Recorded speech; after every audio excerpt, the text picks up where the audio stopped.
ನಮಸ್ಕಾರ, ಶುಭ ಮಧ್ಯಾಹ್ನ, great afternoon ಎಲ್ಲಾ ಪ್ರೀತಿಯ ಮಕ್ಕಳಿಗೆ, ಶಾಲಾ ಶಿಕ್ಷಕರಿಗೆ ಹಾಗೂ ಶಾಲಾ ಸಿಬ್ಬಂದಿ ವರ್ಗದವ್ರಿಗೆ ನಿಮ್ಮೆಲ್ಲರಿಗೂ ಕೂಡ ಇವತ್ತಿನ ವಿದ್ಯಾಶಕ್ತಿಯ ವಿಜ್ಞಾನದ ತರಗತಿಗೆ ಆತ್ಮೀಯವಾದಂತಹ ಸ್ವಾಗತ. ಇವತ್ತಿನ ತರಗತಿಯಲ್ಲಿ ಹೋದ್ ಕ್ಲಾಸ್ ನಲ್ಲಿ ನಾವು ನಿಲ್ಲಿಸಿದಂತಹ ಪಾಠ ಅದನ್ನೇ ಮುಂದುವರಿಸ್ತಾ ಹೋಗೋಣ. ಯಾವ ಪಾಠ ಮಾಡ್ತಾ ಇದ್ವಿ, ಯಾವ ವಿಷಯಗಳ ಬಗ್ಗೆ ನಾವು ಮಾತಾಡ್ತಾ ಇದ್ವಿ ನೆನಪಿನಲ್ಲಿದ್ಯಾ? ಇದೆಯಾ ಇಲ್ವಾ? ಮರ್ತ್ಬಿಟ್ಟಿದ್ದೀರಾ? ಓಕೆ. ನಾನೀಗ ಗಿಡಗಳು, ಮರಗಳು, ಹುಲ್ಲು, ಪೊದೆ ಇವೆಲ್ಲ ಹೇಳಿದ್ರೆ ಅರ್ಥ ಆಗಬಹುದೇನೋ ಅಥವಾ ತಿಳಿಬಹುದೇನೋ ಯಾವ ಒಂದು ಸಬ್ಜೆಕ್ಟ್ ಬಗ್ಗೆ ಮಾತಾಡ್ತಾ ಇದೀವಿ ನಾವು ಅಂತ. ಸಬ್ಜೆಕ್ಟ್ ಗೊತ್ತಿದೆ, ವಿಜ್ಞಾನ. ಪಾಠ ಬಂದು ಜೀವ ಜಗತ್ತಿನಲ್ಲಿ ವೈವಿಧ್ಯತೆ.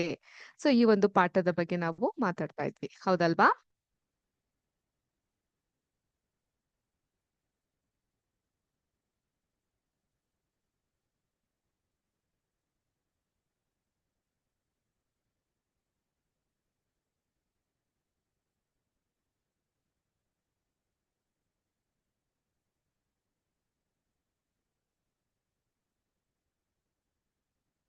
The diversification we have in our living world. ಈ ಜೀವ ಜಗತ್ತಿನಲ್ಲಿ ನಮ್ಗಿರುವಂತಹ ವೈವಿಧ್ಯತೆಯ ಕುರಿತು ನಾವು ಮಾತಾಡ್ತಾ ಹೋಗ್ತಾ ಇದ್ವಿ. ಅದ್ರ ಬಗ್ಗೆ ಮಾತಾಡ್ಬೇಕಾದ್ರೆ ಒಂದು ಕಥೆಯ ರೂಪದಲ್ಲೇ ನಿಮ್ಗೆ ಈ ಒಂದು ಪಾಠವನ್ನ ವಿವರಿಸಿದ್ದಾರೆ. ಆ ಒಂದು ಕಥೆಯನ್ನೇ ನಾವು ಕೂಡ ಆಧರಿಸಿ ಹೋಗೋಣ. ನಿಮ್ಮ ಟೆಕ್ಸ್ಟ್ ಬುಕ್ ಅನ್ನ ತೆಗೆದ್ರೆ ಈ ಕತೆ ನಿಮ್ಗೆ ಓದ್ಲಿಕ್ಕೆ ಸಿಗುತ್ತೆ. ಹೋದ್ ಕ್ಲಾಸ್ ನಲ್ಲಿ ನಾನು ಹುಲ್ಲುಗಳು, ಪೊದೆಗಳು ಮತ್ತು ದೊಡ್ಡ ಮರಗಳು ಇವುಗಳ ನಡುವೆ ಇರುವಂತಹ ವ್ಯತ್ಯಾಸಗಳನ್ನ ನಿಮ್ಗೆ ತಿಳಿಸಿದ್ದೆ. ಅದನ್ನೇ ಒಂದು ಚಿಕ್ಕ ರೀಕ್ಯಾಪ್ ಅನ್ನಾಗಿ ಮಾಡಿ ತೋರಿಸೋದಾದ್ರೆ,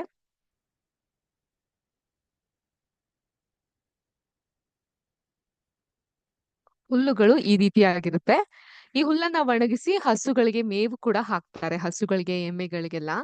ಈ ಹುಲ್ಲುಗಳು ಈ ರೀತಿಯಾಗಿ ಇರುತ್ತೆ. ಇದನ್ನ ನಾವು ಇಂಗ್ಲಿಷ್ ನಲ್ಲಿ ಗ್ರಾಸಸ್ ಅಂತ ಕರಿತೀವಿ. ಏನಂತ ಕರಿತೀವಿ? ಗ್ರಾಸ್ ಅಂತ ಕರಿತೀವಿ. ಅದೇ ರೀತಿ ನೋಡಿ ಹೇಗಿದೆ, ಎಷ್ಟು ಚಂದ ಅನ್ಸುತ್ತಲ್ಲ ಇಂತಹ ನೆಲದ ಮೇಲೆಲ್ಲ ನಾವು ಓಡಾಡ್ಲಿಕ್ಕೆ ಇದ್ರೆ. ಧಾರವಾಡ ಬಹುಶಃ ಇಂತ ಹಸಿರನ್ನ ಹೊಂದಿದ್ಯಾ ಅಂತ ಭಾವಿಸ್ತೀವಿ. ಹಸಿರನ್ನ ಅಷ್ಟಾಗಿ ಹೊಂದಿಲ್ದೆ ಇದ್ರು, ಬರಡು ಭೂಮಿ ಅಲ್ದೇ ಇದ್ರು ಕೂಡ, ಬಿಸಿಲಿದ್ರು ಕೂಡ, ಈ ಧಾರವಾಡದಲ್ಲಿ ಇರುವಂತಹ ಒಂದು ಶೈಕ್ಷಣಿಕವಾದಂತಹ ಜ್ಞಾನ ಏನಿದೆ ಅದು ಅಗಾಧವಾದಂತಹದ್ದು. ನಾನು ಈ ವಿಷಯನ ಹಿಂದಿನ ಕ್ಲಾಸ್ಗಳಲ್ಲೇ ಶೇರ್ ಮಾಡ್ಕೊಬೇಕನ್ನೋದಿದ್ದೆ. ಧಾರವಾಡ ಮೂಲತಃ ಬಯಲು ಸೀಮೆ. ಅಲ್ಲೂ ಕೂಡ ಹಸಿರು ಉಳ್ಳಂತಹ ಪ್ರದೇಶಗಳು ಇದೆ. ಆದ್ರೆ ಅವೆಲ್ಲಕ್ಕಿಂತ ಹೆಚ್ಚು ಧಾರವಾಡವನ್ನ ನಾವು ಎಜುಕೇಶನಲ್ ಹಬ್ ಅಂತ ಕರಿತೀವಿ. ಯಾಕಂದ್ರೆ ಜ್ಞಾನಕ್ಕೆ, ವಿದ್ಯೆಗೆ ಇಲ್ಲಿರುವಂತಹ ಪ್ರಾಮುಖ್ಯತೆ ಹಾಗೂ ಇಲ್ಲಿನ ಖ್ಯಾತನಾಮರು ಮಾಡಿರುವಂತಹ ಸಾಧನೆ. ಕೆಲವೊಂದನ್ನ ಹೆಸರನ್ನ ಉಲ್ಲೇಖವನ್ನ ಮಾಡ್ಬೇಕು ಅಂತ ಹೇಳಿದ್ರೆ, ಧಾರವಾಡದವ್ರು ಎಲ್ಲರೂ ಕೂಡ ಬಹಳ ಹೆಮ್ಮೆ ಪಡುವಂತಹ ಮಂದಿ ಅಂತ ಹೇಳಿದ್ರೆ ಅದು ನಮ್ಮ ನೆಚ್ಚಿನ ಗುರುಗಳು. ಅವ್ರು ಬೇರೆ ಯಾರು ಅಲ್ಲ, ಡಾಕ್ಟರ್ ಗುರುರಾಜ್ ಕರ್ಜಗಿ. ಹೆಸರು ಕೇಳಿದಿರಾ? ಡಾಕ್ಟರ್ ಗುರುರಾಜ್ ಕರ್ಜಗಿರವ್ರದ್ದು. ಓಕೆ. ಅವ್ರ ಬಗ್ಗೆ ನಮ್ಮ ಮುಂದಿನ ಕ್ಲಾಸ್ ನಲ್ಲಿ ಮತ್ತಷ್ಟು ಮಾತುಗಳನ್ನ, ಪರಿಚಯಗಳನ್ನ ತಿಳ್ಕೊಂತಾ ಹೋಗೋಣ. ಅದ್ರ ಜೊತೆಗೆ ನಿಮ್ಗೂ ಸಹ ಗುರುರಾಜ್ ಕರ್ಜಗಿ ಅವರ ಬಗ್ಗೆ ಏನಾದ್ರು ತಿಳಿದಿದ್ರೆ ನೀವು ಕೂಡ ವಿಷಯಗಳನ್ನ ಹಂಚ್ಕೊಬಹುದು ನಮ್ಮ ಕಾಮೆಂಟ್ ಬಾಕ್ಸ್ ಅಲ್ಲಿ ಕಮೆಂಟ್ ಮಾಡೋದ್ರ ಮೂಲಕ. ಇದೆಲ್ಲ ನಮ್ಗೆ ಹೆಮ್ಮೆ ಪಡುವಂತಹ ವಿಷಯ ಅಲ್ವಾ? ನಮ್ಮ ಊರಿನವರು, ನಮ್ಮ ಜಿಲ್ಲೆಯವರು ಏನೋ ಒಂದು ಸಾಧನೆ ಮಾಡಿದಾಗ, ವಿಶ್ವ ಮಟ್ಟದಲ್ಲಿ ಅವ್ರು ಅಚೀವ್ಮೆಂಟ್ ಮಾಡಿದಾಗ ನಮ್ಗೆಲ್ಲ ಅದು ಸ್ಫೂರ್ತಿದಾಯಕವಾಗಿರುತ್ತೆ. This would be really an inspiration to all of us. ಇದನ್ನ ಹೇಳ್ತಾ ಮತ್ತೆ ಪಾಠದ ಕಡೆ ವಾಪಸ್ ಬರೋಣ.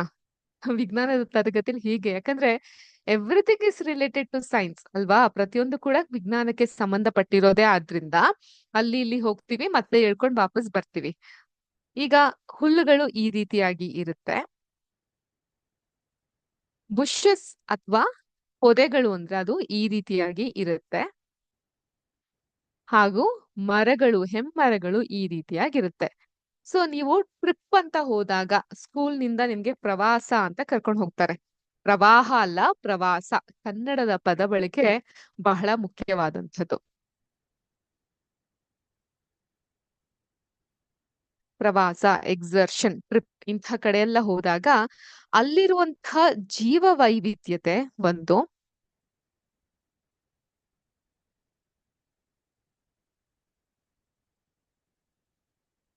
ಹಾಗೂ ಪ್ರಾಕೃತಿಕವಾಗಿ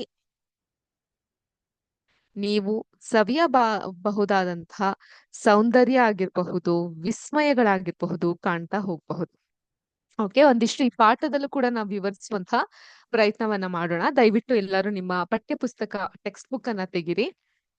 ಈ ಪಾಠವನ್ನ ನೋಡೋದಾದ್ರೆ ಮಕ್ಕಳುಗಳು ಅಲ್ಲಿರುವಂತಹ ಹುಲ್ಲು, ಪೊದೆ ಮತ್ತು ದೊಡ್ಡ ಮರಗಳನ್ನ ವೀಕ್ಷಿಸ್ತಾ ಇರ್ತಾರೆ. ಮರದಿಂದ ಮರಕ್ಕೆ ಏನ್ ನೆಗ್ಗುತ್ತೆ? ನೀವಾ? ಯಾರ್ ನೆಗಿತಾರೆ? ಕೋತಿಗಳು. ಹೂವಿಂದ ಹೂವಿಗೆ ಹಾರೋದು ಚಿಟ್ಟೆ. ಮರದ ರೆಂಬೆ ಮೇಲೆ ಕುಳಿತಿರುವಂತಹ ವಿವಿಧ ರೀತಿಯ ಪಕ್ಷಿಗಳನ್ನೆಲ್ಲ ಅವ್ರು ವೀಕ್ಷಿಸ್ತಾರೆ.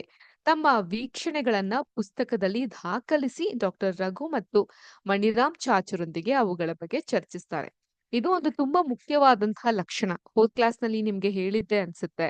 ನಾವ್ ಏನೇ ಒಂದು ಹೊಸ ವಿಷಯಗಳನ್ನ ಕಲ್ತಾಗ ಅಥವಾ ಹೊಸದನ್ನ ನೋಡಿದಾಗ ಅದನ್ನ ದಾಖಲಿಸ್ಕೊಳ್ಳೋದು ಬಹಳ ಮುಖ್ಯವಾದದ್ದು. ಹಿಂದೆ ಎಲ್ಲ ಡೈರಿ ಬರೆಯುವಂತಹ ಅಭ್ಯಾಸಗಳಿರ್ತಾ ಇತ್ತು.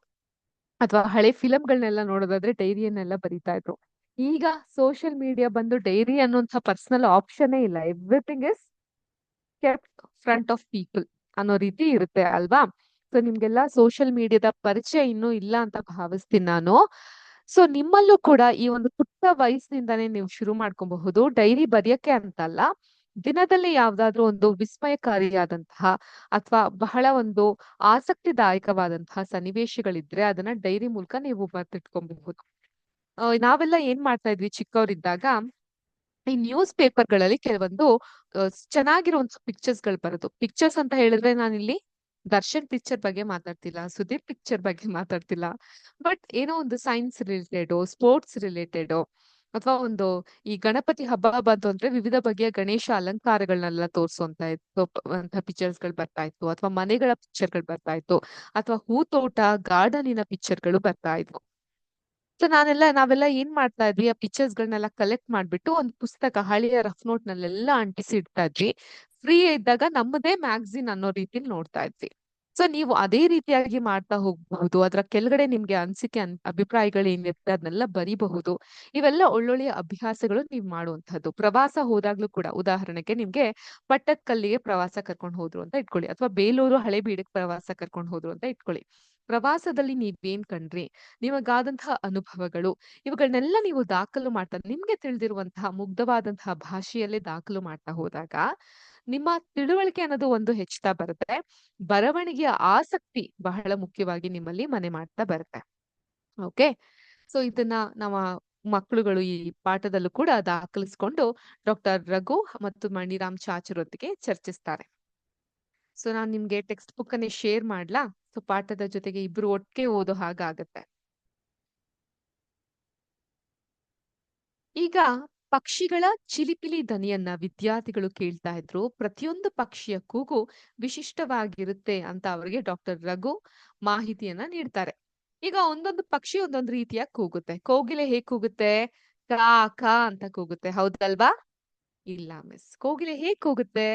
ಕೂಗಿ ತೋರಿಸ್ತೀರಾ? ಅಂತ ಕೂಗುತ್ತೆ ಅಲ್ವಾ? ಕಾಗೆ ಹೇಗ್ ಕೂಗುತ್ತೆ? ಕಾಕ ಅಂತ ಕೂಗುತ್ತೆ.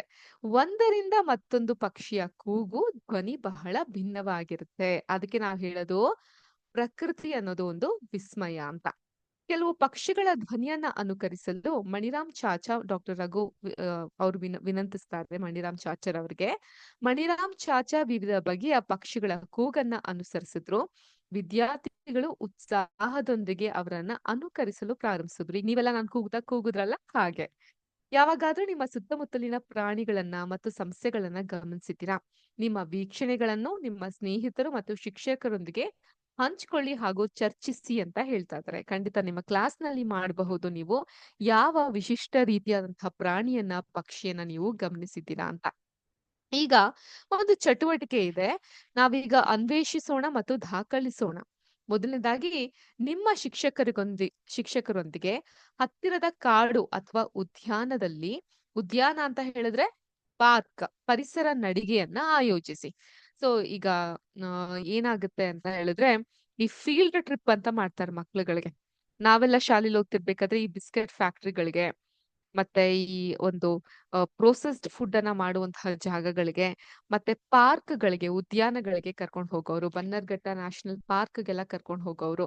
ಅಲ್ಲಿನ ಪ್ರಾಣಿ ಪಕ್ಷಿಗಳನ್ನ ನೋಡ್ತಾ ಇದ್ವಿ, ಪರಿಸರವನ್ನ ನೋಡ್ತಾ ಇದ್ವಿ. ಬಹಳ ಖುಷಿಯನ್ನ ತಂದ್ಕೊಡೋದು.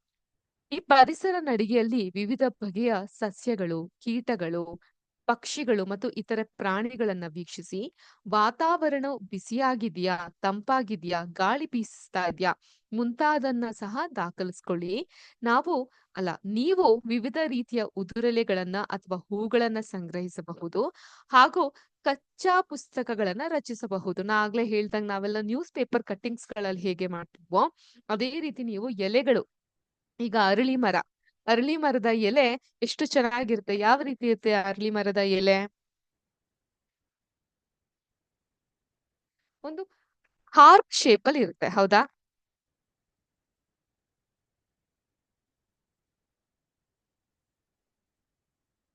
ಹೀಗಿರುತ್ತೆ ಅರಳಿ ಮರದ ಎಲೆ. ಇನ್ನೊಂದ್ ತರದ ಎಲೆ ಉದ್ದವಾಗಿರುತ್ತೆ, ಹೌದಾ? ಕೆಲವೊಂದು ಗುಂಡಾಕಾರದಲ್ಲಿ ಇರುತ್ತೆ ಹೀಗೆ,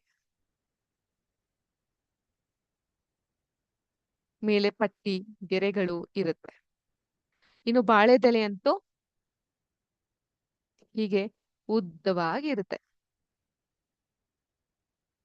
ಹೌದಾ? ಒಂದಕ್ಕಿಂತ ಒಂದು ಎಷ್ಟು ಭಿನ್ನವಾಗಿದೆ ಎಲೆಗಳು, ಅದನ್ನ ಕೂಡ ನಾವು ಗಮನಿಸ್ತಾ ಹೋಗಬಹುದು. ನೀವಂತ ಎಲೆಗಳನ್ನ ಸಂಗ್ರಹಿಸಿ ಒಂದು ಕಚ್ಚಾ ಪುಸ್ತಕ ಅಂದ್ರೆ ಒಂದು ರಫ್ ನೋಟ್ ತರ ಮಾಡಿರಬಹುದು. ಪ್ರಕೃತಿಯಲ್ಲಿ ಇರುವ ಸಸ್ಯ ಮತ್ತು ಪ್ರಾಣಿಗಳ ಕಾಳಜಿ ವಹಿಸಿ, ಉದ್ಯಾನದಲ್ಲಿ ಸಸ್ಯ ಮತ್ತು ಪ್ರಾಣಿಗಳಿಗೆ ತೊಂದರೆಯಾಗದಂತೆ ವ್ಯವಹರಿಸಿ, ಎಲೆ ಮತ್ತು ಹೂಗಳನ್ನ ಕೀಳಬೇಡಿ. ಯಾಕಂದ್ರೆ ಎಷ್ಟೋ ಸಲ ನೀವ್ ಬಿಡಿ ಚಿಕ್ಕ ಮಕ್ಳು ದೊಡ್ಡವರು ಅಂತ ಅನ್ಸ್ಕೊಂಡಿರ್ತಾರೆ, ಅವ್ರಗಳೇ ಉದ್ಯಾನವನಕ್ಕೆ ಹೋದಾಗ ಅಲ್ಲಿರುವಂತ ಹೂಗಳನ್ನ ಕಿತ್ ಹಾಕೋದು, ಮತ್ತ ಅಲ್ಲಿರುವಂತ ಹೂಗಳನ್ನ ಬೀಜಗಳನ್ನ ತೆಗ್ದಿಟ್ಕೊಳೋದು, ಕದಿಯೋದು, ಹೂಗಳು ಸುಂದರವಾಗಿ ಬಿಟ್ಟಿದ್ರೆ ಅವುಗಳನ್ನ ಕತ್ತರಿಸ್ಕೊಂಡು ಹೋಗೋದು ಅಂತ ಕೆಲ್ಸಗಳನ್ನ ಮಾಡ್ತಿರ್ತಾರೆ. ಅದು ಉಚಿತವಲ್ಲದೆ ಇರುವಂತಹ ಕೆಲ್ಸಗಳು. ಈಗ ನೀವು ವೀಕ್ಷಿಸಿದಂತಹ ವಿವಿಧ ಸಸ್ಯಗಳ ಕಾಂಡ ಅಂದ್ರೆ ಏನ್ ಮಕ್ಳೇ? ಸ್ಟೆಮ್. ನೋಟ್ ಮಾಡ್ಕೊಳ್ಳಿ. ಕಾಂಡ ಅಂದ್ರೆ ಸ್ಟೆಮ್. ನಾನು ಇಲ್ಲಿ ಬೋರ್ಡ್ ಮೇಲೆ ಬರ್ದಿರ್ತೀನಿ.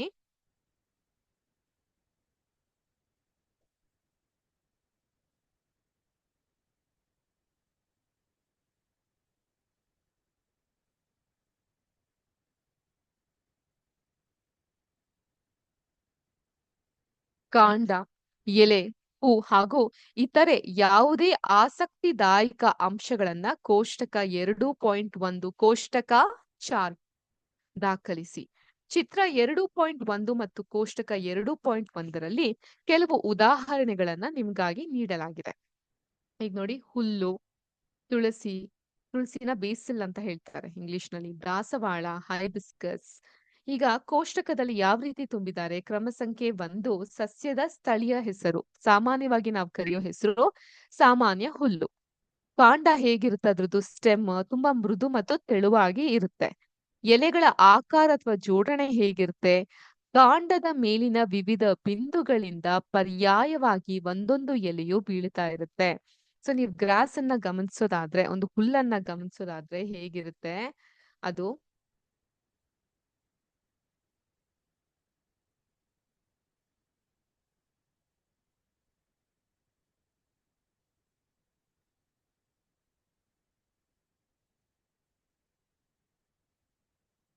ಈ ರೀತಿಯಾಗಿರುತ್ತೆ, ಹೌದಾ? ಅಂದ್ರೆ ಒಂದು ಕಾಂಡದಿಂದ ಆ ಹೂಗಳು, ಈ ಹೂಗಳು ಅಲ್ಲ, ಈ ಒಂದು ಎಲೆಗಳು ಪರ್ಯಾಯವಾಗಿ ಬೆಳೀತಾ ಇರುತ್ತೆ. ಹೂಗಳು, ಹುಲ್ಲುಗಳಲ್ಲಿ ಸಾಮಾನ್ಯವಾಗಿ ಹೂಗಳು ಇರೋದಿಲ್ಲ. ಇತರೆ ವೀಕ್ಷಣೆಯ ಗುಣಗಳೇನಿದ್ರೆ ಅದು ಹಸಿರೆಲೆಗಳು ಆಗಿರುತ್ತೆ. ಅದೇ ರೀತಿ ತುಳಸಿ ಹೇಗಿರುತ್ತೆ? ಅದರ ಕಾಂಡ ಗಡಸಾಗಿರುತ್ತೆ ಮತ್ತು ತೆಳುವಾಗಿರುತ್ತೆ, ರಫ್ ಆಗೂ ಇರುತ್ತೆ ಮತ್ತೆ ಅಷ್ಟೇ ಮೃದುವಾಗೂ ಇರುತ್ತೆ. ಜೋಡಿ ಎಲೆಗಳು ವಿರುದ್ಧ ದಿಕ್ಕಿನಲ್ಲಿ ಜೋಡಣೆಯಾಗಿದೆ. ಒಂದು ತುಳಸಿ ಗಿಡವನ್ನ ನೋಡಿದಾಗ ಈ ರೀತಿಯಾಗಿ ಜೋಡಿ ಎಲೆಗಳು ವಿರುದ್ಧ ದಿಕ್ಕಿನಲ್ಲಿ ಜೋಡಣೆ ಆಗಿರೋದನ್ನ ನೀವು ಗಮನಿಸಬಹುದು. ಸಾಮಾನ್ಯವಾಗಿ ನಮ್ಮೆಲ್ಲರ ಮನೇಲೂ ತುಳಸಿ ಗಿಡ ಇರುತ್ತಲ್ವಾ, ಪೂಜೆ ಪರ್ಪಸ್ಗೋಸ್ಕರ ಆದ್ರೂ ನಾವು ಬೆಳೆಸಿರ್ತೀವಿ. ಗಮನಿಸಿ ಯಾವ ರೀತಿ ತುಳಸಿಯ ಎಲೆಗಳು ಇದೆ ಅಂತ. ಇನ್ನು ಹೂಗಳು, ಅದರಲ್ಲಿ ಗುಲಾಬಿ ಬಣ್ಣದ ಹೂಗಳು, ನೇರಳೆ ಬಣ್ಣದ ಹೂಗಳು ಅಥವಾ ಗುಲಾಬಿ ನೇರಳೆ ಅಂದ್ರೆ ಪಿಂಕಿಶ್ ಪರ್ಪಲ್ ಕಲರ್ ಹೂಗಳನ್ನ ಕಾಣ್ತಾ ಹೋಗಬಹುದು. ಅದೇ ರೀತಿ ದಾಸವಾಳದ ಒಂದು ಕಾಂಡವಂಗಿರುತ್ತೆ, ಗಡುಸಾಗಿರುತ್ತೆ, ಈಸಿಯಾಗಿ ಕಟ್ ಮಾಡ್ಲಿಕ್ಕೆ ಆಗಲ್ಲ. ಮತ್ತೆ ಎಲೆಗಳು ಯಾವ ರೀತಿ ಇರುತ್ತೆ? ಅದು ಕೂಡ ವಿರುದ್ಧ ದಿಕ್ಕಿನಲ್ಲಿ ಜೋಡಣೆ ಆಗಿರುತ್ತೆ. ಹೂಗಳು, ಹಲವಾರು ಬಗೆಯ ಹೂಗಳನ್ನ ನೀವು ದಾಸವಾಳದಲ್ಲಿ ನೋಡಬಹುದು. ನಾನು ನಿಮ್ಗೋಸ್ಕರ ಕೆಲವೊಂದು ಪಿಕ್ಚರ್ಸ್ ಅನ್ನ ತಂದಿದ್ದೀನಿ.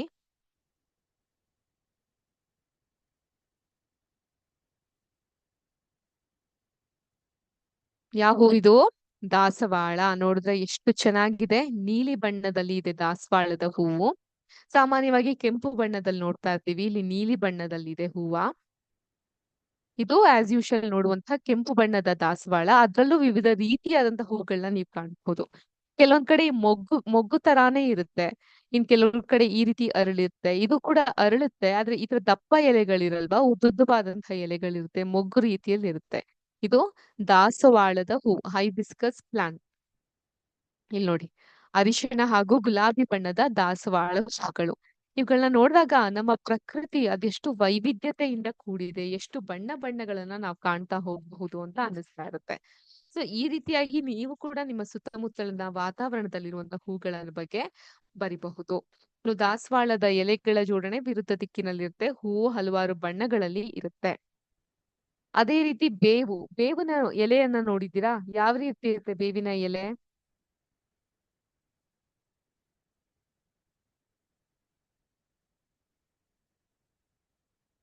ಈ ರೀತಿಯಾಗಿ ಇರುತ್ತೆ. ಅದ್ರ ತುದಿ ಚೂಪಾಗಿ ಇರುತ್ತೆ, ಬೇವಿನ ಎಲೆಯ ತುದಿ.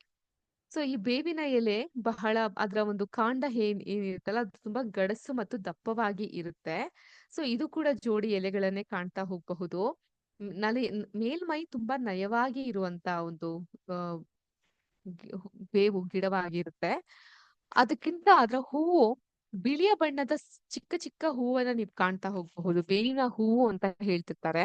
ಸೊ ಅದೇ ರೀತಿ ನಿಮ್ಮ ಸುತ್ತಮುತ್ತಲಿನ ವಾತಾವರಣದಲ್ಲಿ ಇರುವಂತಹ ಬೇರೆ ಸಸ್ಯಗಳನ್ನ ಕೂಡ ನೀವು ದಾಖಲಿಸ್ತಾ ಹೋಗಬಹುದು, ಮತ್ತೆ ಸಾಮ್ಯತೆ ಮತ್ತು ವ್ಯತ್ಯಾಸಗಳನ್ನ ಕಂಡುಕೊಳ್ತಾ ಹೋಗಬಹುದು.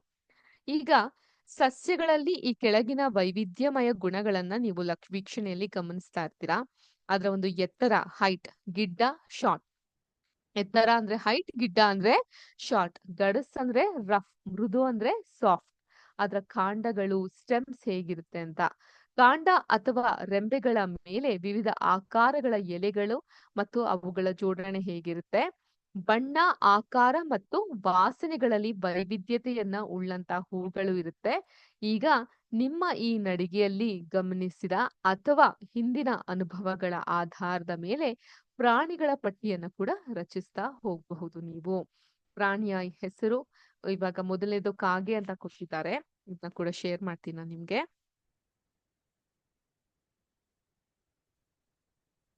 ಕಾಗೆ, ಅದ್ರ ಒಂದು ವಾಸಸ್ಥಾನ ಕಾಗೆದೆಲ್ಲಿರುತ್ತೆ? ಮರ ಅಲ್ವಾ? ಮನೆಯಲ್ಲಿ ಯಾರಾದ್ರೂ ಬಿಟ್ಕೊಂತಾರ? ಇಲ್ಲ, ಮರದಲ್ಲಿ. ಸೇವಿಸುವಂತ ಆಹಾರ ಕೀಟಗಳು. ಹಾಗಾದ್ರೆ ನಮ್ಮ ಮನೆ ಹತ್ರ ಕಾಗೆ ಅನ್ನ ತಿನ್ನುತ್ತೆ, ಮುದ್ದೆ ತಿನ್ನುತ್ತೆ ಅಂತ ನೀವ್ ಹೇಳ್ತಿರ್ಬಹುದು. ಹೌದು, ಅವುಗಳನ್ನು ತಿನ್ನುತ್ತೆ, ಆದ್ರೆ ಅದು ಜನರಲ್ ಆಗಿ ಸೇವಿಸುವಂತ ಆಹಾರ ಕೀಟಗಳು. ಚಲಿಸುವಂತಹ ವಿಧಾನ, ಅದು ಹಾರುತ್ತೆ ಮತ್ತು ನಡೆಯುತ್ತೆ. ಇತರ ವೀಕ್ಷಣೆ ಕೊಕ್ಕಿನಲ್ಲಿ ರೆಂಬೆಯನ್ನ ಕೊಂಡೊಯ್ಯುತ್ತದೆ. ಅದೇ ರೀತಿ ಮತ್ತೊಂದು ಪ್ರಾಣಿ ಅಥವಾ ಒಂದು ಕೀಟ ಅಂದ್ರೆ ಇರುವೆ. ಇದು ಮಣ್ಣು ಮತ್ತು ಬಿಲದಲ್ಲಿ ಗೂಡ್ ಕಟ್ಟುತ್ತೆ. ಎಲೆಗಳು, ಬೀಜಗಳು ಮತ್ತು ಕೀಟಗಳನ್ನ ಅದು ಸೇವಿಸುತ್ತೆ. ಚಲಿಸುವಂತಹ ವಿಧಾನ, ಪುಟು ಪುಟು ಅಂತ ಓಡ್ತಾ ಇರುತ್ತೆ. 6 ಕಾಲ್ಗಳನ್ನ ಹೊಂದಿರುತ್ತೆ. ಅದೇ ರೀತಿ ಹಸು ವಾಸಿಸುವ ಸ್ಥಾನ ಕೊಟ್ಟಿಗೆ ಅಲ್ವಾ? ಸಾಮಾನ್ಯ ಕೊಟ್ಟಿಗೆಗಳಲ್ಲಿ ಹಸುಗಳು ವಾಸಿಸುತ್ತೆ, ರೋಡ್ ಮೇಲೂ ಇರುತ್ತೆ. ಇನ್ನು ಅದು ಸೇವಿಸುವಂತ ಆಹಾರ ಹುಲ್ಲು, ಎಲೆಗಳು, ಕಲ್ಗಜ್ಜು ಅಂತ ಮಾಡ್ತಾರೆ. ಕಲ್ಗೊಜ್ಜು ಅಲ್ಲ, ಕಲ್ಗಚ್ಚು ಅಂತ. ಕಲ್ಗಚ್ಚು ಅಂತ ಹೇಳಿದ್ರೆ ಮನೆಯಲ್ಲಿ ಉಳಿದಿರುವಂತಹ ಈ ವೆಟ್ ವೇಸ್ಟ್ ಏನಿರುತ್ತೆ, ಹಸಿ ತ್ಯಾಜ್ಯಗಳು, ಆ ತ್ಯಾಜ್ಯಗಳಿಂದ ಮಾಡುವಂತಹದ್ದು. ಚಲಿಸುವಂತಹ ವಿಧಾನ, 4 ಕಾಲ್ಗಳಲ್ಲಿ ಅದು ಚಲಿಸುತ್ತೆ. ಇತರೆ ವೀಕ್ಷಣೆ, ಅದ್ರ ಬಗ್ಗೆ ನಮ್ಗೆ ಹಸು ಏನ್ ಕೊಡುತ್ತೆ? ಹಾಲನ್ನ ಕೊಡುತ್ತೆ. ಮತ್ತೆ ಬೇರೆ ಪ್ರಾಣಿಗಳನ್ನ ಕುರಿತು ಕೂಡ ನೀವು ಬರಿಬಹುದು. ಕೆಲವೊಂದು ಇಷ್ಟು ಪ್ರಾಣಿಗಳ ಹಾಗೂ ಪಕ್ಷಿಗಳ ಚಿತ್ರವನ್ನ ನಾನು ತಂದಿದ್ದೀನಿ. ಅವುಗಳು ಏನಿರಬಹುದು ಅಂತ ಗಮನಿಸಿ ನನ್ಗೆ ಹೇಳ್ತೀರಾ?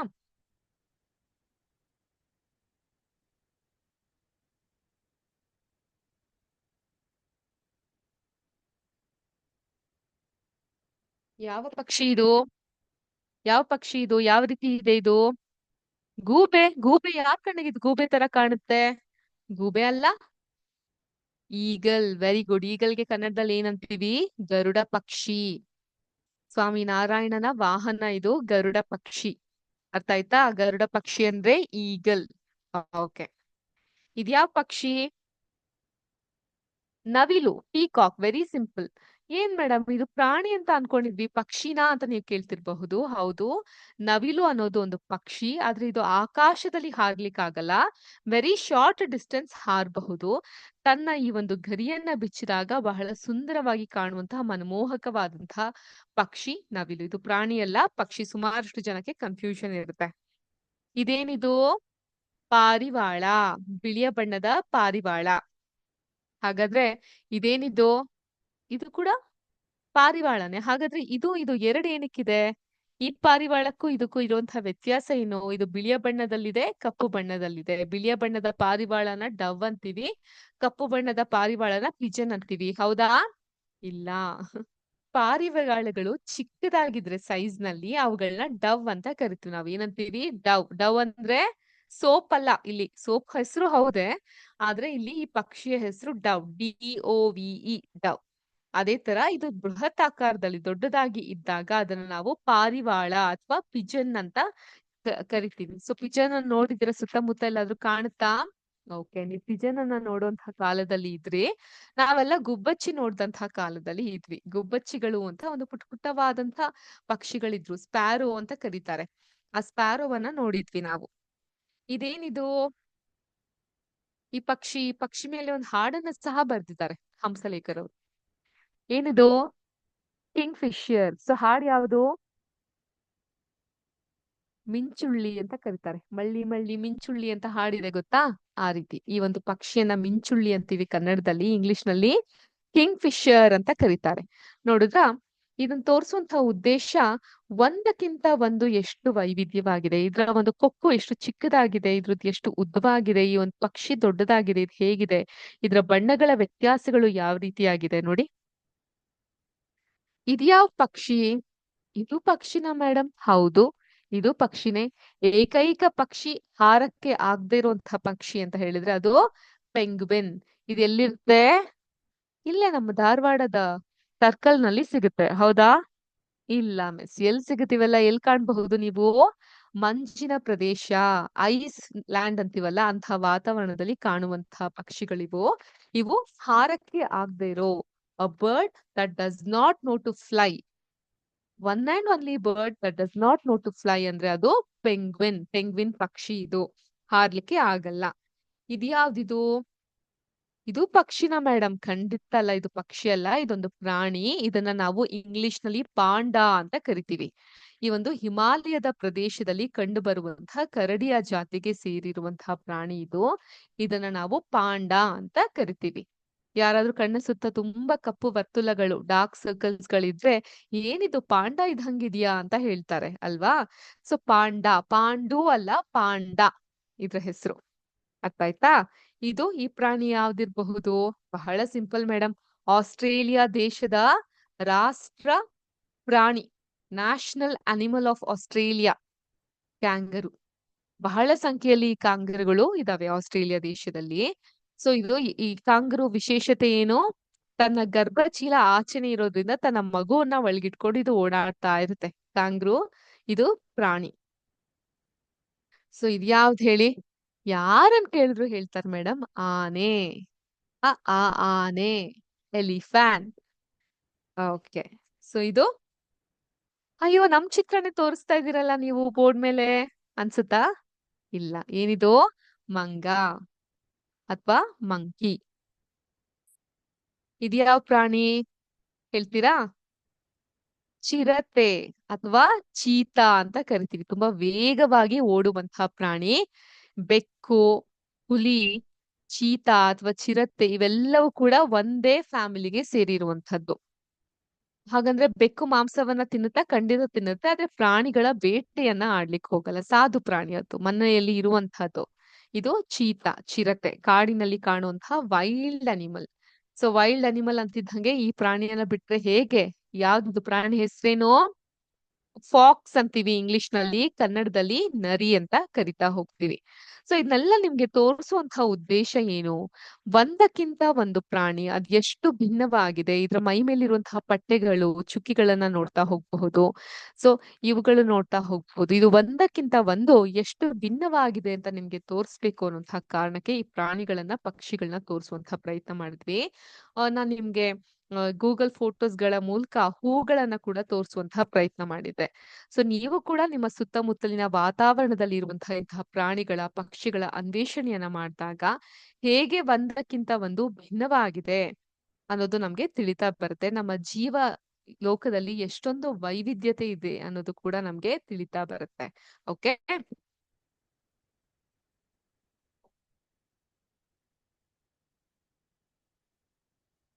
ಓಕೆ, ಈ ಪ್ರಾಣಿಗಳನ್ನ ಪಕ್ಷಿಗಳನ್ನ ಸೈಡ್ ನಲ್ಲಿ ಇಟ್ಟಿದ್ದಾಯ್ತು.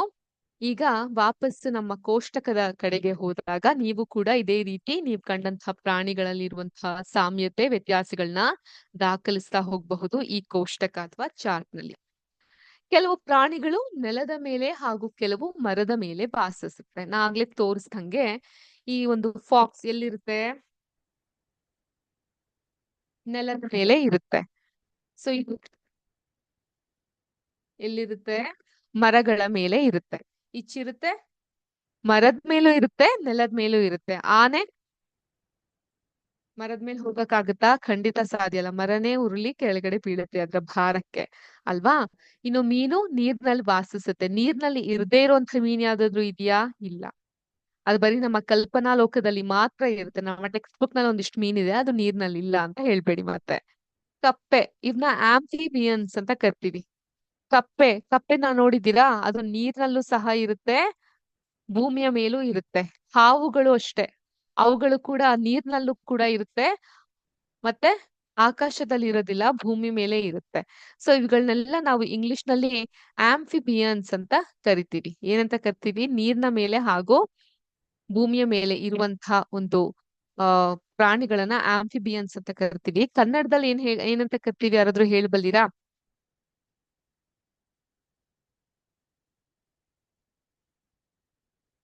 ಹೇಳ್ತೀರಾ? ಕನ್ನಡದಲ್ಲಿ ಏನಂತ ಕರಿತೀವಿ ಅಂತ ಗೊತ್ತಿಲ್ಲ ಅಂದ್ರೆ ಬರ್ಕೊಳ್ಳಿ. ಉಭಯ ಚರಗಳು. ಉಭಯ ಚರಗಳು ಅಂದ್ರೆ ಭೂಮಿಯ ಮೇಲೆ ನೀರಿನ ಒಳಗೆ ಎರಡೂ ಕಡೆ ಇರುವಂತಹ ಪ್ರಾಣಿಗಳನ್ನ ನಾವು ಉಭಯಚರಗಳು ಅಥವಾ ಆಂಫಿಬಿಯನ್ಸ್ ಅಂತ ಕರಿತೀವಿ. ಓಕೆ. ಈಗ ಕೆಲವು ಪ್ರಾಣಿಗಳು ನೀರಿನೊಳಗೂ ಇರುತ್ತೆ, ನೆಲದ ಮೇಲೂ ವಾಸಿಸುತ್ತೆ. ಪ್ರಾಣಿಗಳು ಸಹ ಅವು ಸೇವಿಸುವಂತ ಆಹಾರ ಹಾಗೂ ಅವುಗಳ ಚಲನೆಯಲ್ಲಿ ವೈವಿಧ್ಯತೆಯನ್ನ ತೋರುತ್ತೆ. ಈಗ ನಿಮ್ಮ ನೋಟ್ ಪುಸ್ತಕದಲ್ಲಿ ನೀವು ಗಮನಿಸಿದ ಸಸ್ಯಗಳು ಮತ್ತು ಪ್ರಾಣಿಗಳ ರೇಖಾಚಿತ್ರಗಳನ್ನ ಬಿಡಿಸಿ ಅಥವಾ ವಿವಿಧ ಸಸ್ಯಗಳ ಎಲೆಗಳು, ಹೂಗಳು ಮತ್ತು ಪ್ರಾಣಿಗಳ ಗುರಿಗಳುಳ್ಳ ಗರಿಗಳುಳ್ಳ ಕಚ್ಚಾ ಪುಸ್ತಕವನ್ನ ತಯಾರಿಸಿ ಅವುಗಳ ಕುರಿತು ನೀವು ಸಂಗ್ರಹಿಸಿದ ಎಲ್ಲಾ ವಿವರಗಳನ್ನ ಬರೆಯಿರಿ. ಸೊ ಹಿಂದೆ ಎಲ್ಲ ಅಭ್ಯಾಸ ಇರ್ತಾ ಇತ್ತು. ಈ ಪ್ರಾಣಿಗಳ ಗರಿ, ನವಿಲು ಗರಿ ಆಗಿರಬಹುದು, ಪಾರಿವಾಳದ ಗರಿ ಆಗಿರಬಹುದು, ಕಾಗೆಯ ಗರಿಗಳಾಗಿರಬಹುದು, ಇದನ್ನೆಲ್ಲ ಕಲೆಕ್ಟ್ ಮಾಡಿ ಇರ್ತಾ ಇದ್ರು. ಎಲೆಗಳು, ಹೂಗಳು ಇವನ್ನೆಲ್ಲ ಅಂಟಿಸಿ ಇಡ್ತಾ ಇದ್ರು. ಸೊ ನೀವು ಕೂಡ ಸಮಯ ಸಿಕ್ಕಾಗ ಇಂತಹ ಅಭ್ಯಾಸಗಳನ್ನ ಮುಂದುವರಿಸಿ. ನೀವು ಶಾಲೆಗೆ ಹೋಗುವಾಗ ಮತ್ತು ಶಾಲೆಯಿಂದ ಬರುವಾಗ ನಿಮ್ಮ ಸುತ್ತಮುತ್ತಲಿನ ವೈವಿಧ್ಯಮಯ ಸಸ್ಯಗಳು ಮತ್ತು ಪ್ರಾಣಿಗಳನ್ನ ಗಮನವಿಟ್ಟು ವೀಕ್ಷಿಸಿ.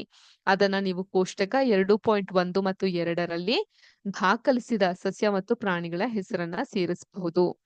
ಈಗ ಮತ್ತೊಂದು ಚಟುವಟಿಕೆ, ಒಂದು 30 ಸೆಕೆಂಡ್ ಎಲ್ಲರೂ ನಿಮ್ಮ ಕಣ್ಣನ್ನ ಮುಚ್ಕೊಂಡು ಹತ್ತಿರದಿಂದ ವೀಕ್ಷಿಸಿದ ಮತ್ತು ಮೆಚ್ಚಿಕೊಂಡ ಒಂದು ಸಸ್ಯ ಮತ್ತು ಒಂದು ಪ್ರಾಣಿಯನ್ನ ನೆನಪಿಸ್ಕೊಳ್ಳಿ. ಈಗ ನೀವು ನೆನಪಿಸ್ಕೊಂಡಂತಹ ಸಸ್ಯ ಮತ್ತು ಪ್ರಾಣಿಯ ಚಿತ್ರವನ್ನ ಕಪ್ಪು ಹಲಗೆಯ ಮೇಲೆ ಬರೆಯಿರಿ. ಕಪ್ಪು ಹಲಗೆ ಮೇಲೆ ಎಲ್ಲಾರು ಬರೆಯಕ್ಕಾಗದಿರುವಂತಹ ಕಾರಣ ನೀವು ಒಂದು ಬುಕ್ ನಲ್ಲಿ ಬರಿಬಹುದು. ನೀವು ಬರೆದ ವಿವಿಧ ಪ್ರಾಣಿ ಮತ್ತು ಸಸ್ಯಗಳ ಬಗ್ಗೆ ನಿಮ್ಮ ವೀಕ್ಷಣೆಯನ್ನ ತಿಳಿಸಿ. ಸೊ ಮಾಡೋಣ. ಒಂದ್ 30 ಸೆಕೆಂಡ್ ಎಲ್ಲಾರು ಕಣ್ಮುಚ್ಕೊಳ್ಳಿ ನೋಡೋಣ. ನಿದ್ದೆಗ್ ಜಾರ್ ಬಿಡ್ಬೇಡಿ. ಹಂಗೆ ಕಣ್ಮುಚ್ಕೊಂಡು ನೀವು ನೋಡಿದಂತಹ ಸಸ್ಯಗಳ ಅಥವಾ ಪ್ರಾಣಿಗಳ ಕುರಿತು ಒಂದು ಚಿತ್ರವನ್ನ ನೀವು ಬರಿಬಹುದು.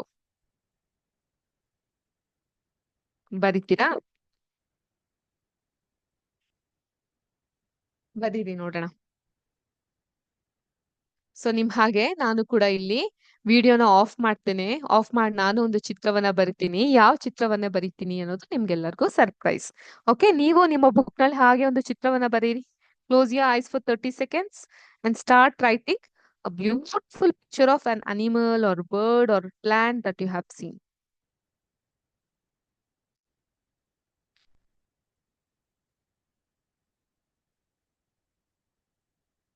ಸೊ ಎಲ್ಲ ತುಂಬಾ ಸುಂದರವಾಗಿ ಬರಿಬಹುದು.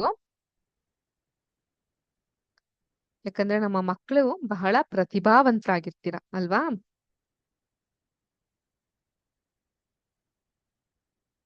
ಮ್ಯಾಮ್ಗಿಂತ ಚೆನ್ನಾಗಿ ಬರ್ದಿರ್ತೀರಾ ಅಂತ ನಾನು ಭಾವಿಸ್ತೀನಿ. ನಮ್ಗೆಲ್ಲ ಅಷ್ಟ್ರ ಮಟ್ಟಕ್ಕೆ ಡ್ರಾಯಿಂಗ್ ಬರೋದಿಲ್ಲ. ನೋಡೋಣ ನಮ್ಮ ಮಕ್ಳುಗಳು ಹೇಗ್ ಬರ್ತಿರ್ತಾರೆ ಅಂತ ಅನ್ಬಿಟ್ಟು.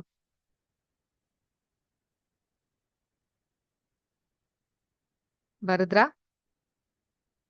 ಹೋಗಿ ಮೇಡಮ್. ನಾವ್ ಬರ್ದ್ರು ಬರ್ದಿಲ್ಲ ಅಂದ್ರು ನಿಮ್ಗೆ ಹೇಗ್ ಕಾಣುತ್ತೆ ಅಂತ ಇದ್ದೀರಾ? ಅಲ್ಲಿದ್ದಾರೆ ನಮ್ಮ ಸ್ನೇಹಿತರು. ನೀವ್ ಮಾಡ್ತಿದ್ದೀರಾ ಇಲ್ವಾ ಅಂತ ಚೆಕ್ ಮಾಡ್ಲಿಕ್ಕೆ.